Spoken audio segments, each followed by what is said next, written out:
भाइयों और बहनों, राष्ट्रपति जी ने आपातकाल की घोषणा की है। इससे आतंकित होने का कोई कारण नहीं है।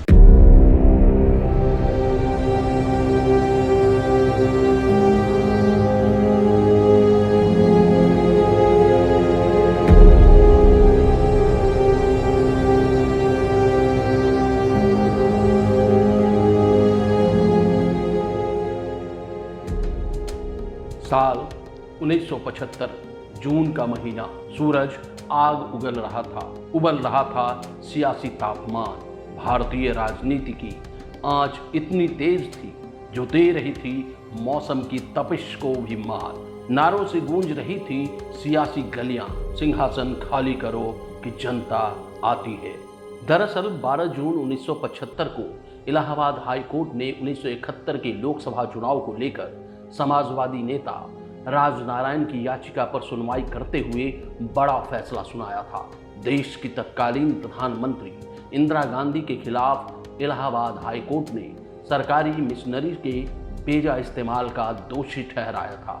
हाई कोर्ट ने अपने फैसले में चुनाव की घोषणा के साथ ही इंदिरा गांधी के किसी भी राजनीतिक पद ग्रहण करने पर रोक लगा दी थी।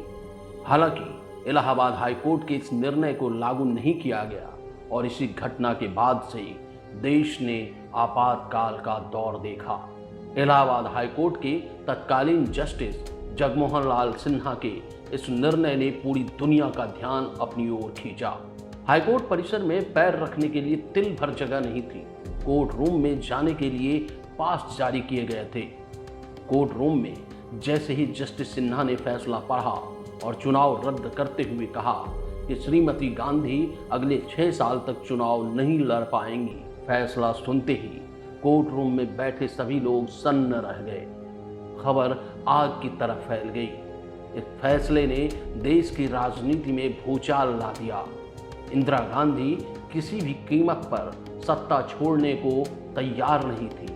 लिहाजा इस फैसले के खिलाफ इंदिरा गांधी सुप्रीम कोर्ट का रुख किया। वहां से भी श्रीमती गांधी को राहत नहीं मिली, जिसके बाद इंदिरा गांधी ने देश में आपातकाल की घोषणा कर दी।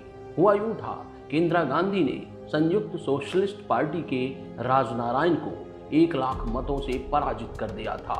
इधर राजनारायण अपनी जीत को लेकर इतना आश्वस्त थे कि उन्होंने चुनाव परिणाम आने से पहले ही विजय जुलूस निकाल दिया था।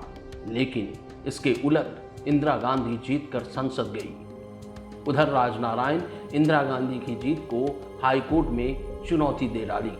हाई कोर्ट में राजनारायण ने एक सूची सौंपी जिसमें इंदिरा गांधी पर भ्रष्टाचार, चुनाव में धांधली और सरकारी तंत्र के दुरुपयोग का आरोप लगाया और इन्हीं आरोपों के आधार पर राजनारायण ने अदालत से इंदिरा गांधी के चुनाव को रद्द करने की मांग कर डाली।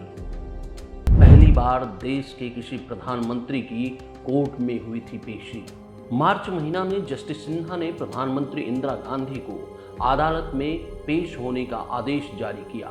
इतिहास में पहली बार देश के प्रधानमंत्री का किसी कोर्ट में पेशी होने के लिए आदेश दिया गया था। अंततः वो समय आ गया जब 18 मार्च 1975 को इंदिरा गांधी अपना पक्ष रखने कोर्ट पहुंची। श्रीमती गांधी से उस दौरान करीब 5 घंटे तक पूछताछ की गई और 12 जून को सुनवाई और बयान पूरा होने के बाद अदालत ने अपना फैसला सुनाया, जिसके बाद इंदिरा गांधी और कांग्रेस की जमीन खिसक गई। इधर कांग्रेस खेमे में लंबी बैठकों और विचार विमर्श के बाद हाई कोर्ट के इस फैसले को सुप्रीम कोर्ट में चुनौती देने की बात पर सहमति बनी। इंदिरा गांधी ने इस फैसले के विरुद्ध 23 जून 1975 को सुप्रीम कोर्ट में याचिका दायर की। अगले ही दिन सुप्रीम कोर्ट के तत्कालीन जस्टिस वी.आर. कृष्णा अय्यर ने इंदिरा गांधी की याचिका पर सुनवाई करते हुए अपना फैसला सुनाया। उन्होंने कहा कि इलाहाबाद हाई कोर्ट के फैसले को पूरी तरह से रोका नहीं जा सकता। इंदिरा गांधी प्रधानमंत्री पद पर बनी रहेंगी और संसद की कार्यवाही में हिस्सा ले सकती हैं, लेकिन फिलहाल वो मतदान नहीं कर पाएंगी। इधर सुप्रीम कोर्ट के फैसले के बाद सियासी घमासान जारी रहा। सुप्रीम कोर्ट के फैसले के अगले ही दिन यानी 25 जून को विपक्षी नेताओं ने दिल्ली के रामलीला मैदान में एक रैली का आयोजन किया, जिसकी अगुवाई जयप्रकाश नारायण कर रहे थे। रैली में भारी भीड़ इकट्ठा हो गई।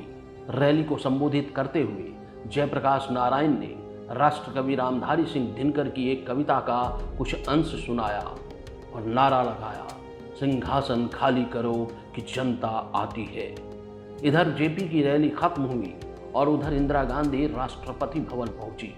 बताया जाता है कि देर रात तक आपात प्रस्ताव तैयार हो चुका था और राष्ट्रपति से मिलने के बाद इंदिरा गांधी ने अगली सुबह 8 बजे रेडियो पर देश में आपात की घोषणा कर दी। जेपी सहित देश के सभी प्रमुख नेताओं को गिरफ्तार कर लिया गया और उसके साथ ही देश 21 महीने के सबसे बुरे दौर में प्रवेश कर गया और इन 21 महीने में इंदिरा गांधी की मनमानी देश को झेलनी पड़ी।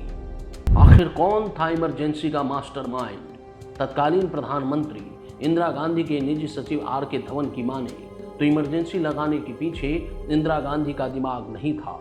एक समाचार पत्र के साथ हुए इंटरव्यू में आर.के. धवन ने कहा कि इंदिरा गांधी को इमरजेंसी का आइडिया देने वाला शख्स कोई और था। उन्होंने कहा कि इमरजेंसी का आइडिया देने वाला पूर्व नौकरशाह और पश्चिम बंगाल के तत्कालीन मुख्यमंत्री सिद्धार्थ शंकर रे थे। उन्होंने इंदिरा से बताया कि संविधान में इमरजेंसी का प्रावधान है। हालांकि आर.के. धवन ने बताया कि इमरजेंसी हटने के बाद हुए चुनाव में कांग्रेस की भारी पराजय हुई और उस वक्त आपातकाल लगाने की सलाह देने वाले सिद्धार्थ शंकर रे ने इंदिरा गांधी के खिलाफ बयान भी दिया था। इमरजेंसी के बाद उसकी जांच के लिए शाह आयोग का गठन किया गया था। इस आयोग के सामने सिद्धार्थ शंकर रे ने इंदिरा गांधी के खिलाफ बयान दिया था। इमरजेंसी के दौरान प्रेस की स्वतंत्रता का हनन किया गया था, जो काफ़ी निंदनीय है। उस दौरान सरकार के खिलाफ बोलने की सख्त मनाही थी। इमरजेंसी का दौर भारतीय इतिहास में एक काला धब्बा है जो हमेशा याद रखा जाएगा। Bureau report, India narrative.